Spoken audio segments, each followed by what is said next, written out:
Welcome back to Rocker's Beer Review, and today we're going to do a review of an Iron Maiden album.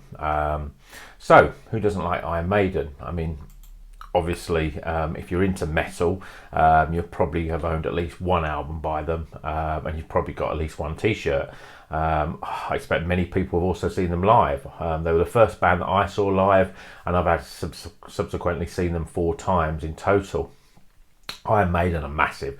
They've sold over 100 million albums.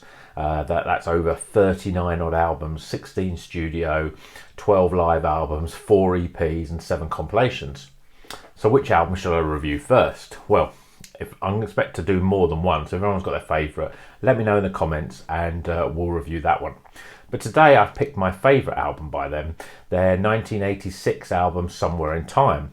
So this was the first album after a massive world tour, the World Slavery Tour. Bruce Dickinson on vocals, Steve Harris on bass, Adrian Smith and Dave Murray on guitars, and Nico McBrain on drums. It's another stunning album cover too by a long-time collaborator Derek Riggs, a real sort of futuristic steampunk design. It's also the first album they did that includes guitar synths, and it's the only album since Bruce Dickinson joined the band where he doesn't actually have a songwriting credit. It was predominantly written by Steve Harris and Adrian Smith, with one track co-written with Dave Murray. So, it's not a concept album like its successor, but there are a few sort of reoccurring themes of space and time throughout the album. So, let's get on with the track, shall we? So it opens up with the song Caught Somewhere in Time. It has a slow burning intro full of guitar synths with Steve Harris's bass clanking and building up to a rollicking like full on speed with loads of twin guitar melodies and Bruce Dickinson on typical sort of great form. It's a great typical Maiden song with big choruses and even bigger solos. Then we sort of start to take a step change with Wastages, and this is one of the Adrian Smith tracks. It's the first single. It's quite different than most of the other things that they've done before. It's quite catchy. It's got loads of great hooks in it and melody, and I think that Adrian Smith is probably the best writer in Iron Maiden, and this song really is a real showcase. The solo again by Adrian Smith is brilliant. Sea of Madness is the third song. Big heavy outburst before heading into a typical Maiden territory with a galloping bass, heavy synths, guitars, and Bruce wailing over the top of it. Then you got Heaven Can Wait, which I think is a little bit more, a little bit more poppy, a little bit more, it's a big sort of stadium sort of rock, has a massive chorus, and it's as probably close as a pop rock that Maiden will ever get. I mean, I don't know what you think. Let me know again in the comments. Loneliness of the Long Distance Runner is the first sort of mini epic, a real driving track, typical of Maiden. Great song to drive to or run to even. Then probably my favourite track of the album, which is probably one of my favourite Maiden songs, and that's the song Stranger in a Strange Land. It's quite melodic, builds up, lots of bass, lots of synth, both guitars and bass, but it's got a real sort of driving beat, a real headbanger, a real sort of toe tapper. Then it sort of slows down a little bit with a really good spacey bluesy solo by Adrian Smith, and then it sort of really lets rip, and it's a really good track. I think it's so different than a lot of Maiden songs, and that's why I really love it.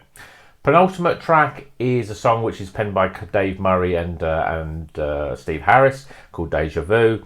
It starts off slow and melodic, but with a little guitar flourishes, and then it gallops into its typical sort of Maiden style. Really sort of sing-along sort of song, chorus to this one as well.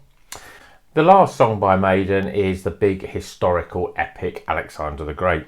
Now, it's often underlooked, but this is one which has got a real great instrumental, lots of little breaks, lots of little solos. Maybe the lyrics aren't the best, but it's a really great epic track, and up there with like Rime of the Ancient Mariner. Apparently this song has never been played live by Iron Maiden since the album came out. So maybe we'll see it played once in the next tour. So that's the album. I think it's probably one of the most ambitious albums they did. Certainly at the time it was. The introduction of guitar synths. I think Adrian Smith's songwriting really sort of elevates this album to one of their top albums. And in my opinion, it's definitely the best album cover with that sort of cyberpunk inspired sort of cityscape. And there's lots of little Easter eggs if you look at the artwork, a lot of little references to Maiden over the years, but my favourite has got to be the sort of neon sign which says latest results, West Ham 7, Arsenal free. But then I am a hammer. Okay, so there's the album review for Somewhere in Time by Iron Maiden. Few more albums, a few more rock reviews coming over the next few weeks. Going to be doing at least 2 a week now. But if there's any Maiden albums that you want me to review, or any rock albums that you want me to review, both either current or ones that are 20, 30 years old, then please let me know in the comments. And I'll do my best to review it. Okay, so that's my review for Somewhere in Time. Keep on rocking.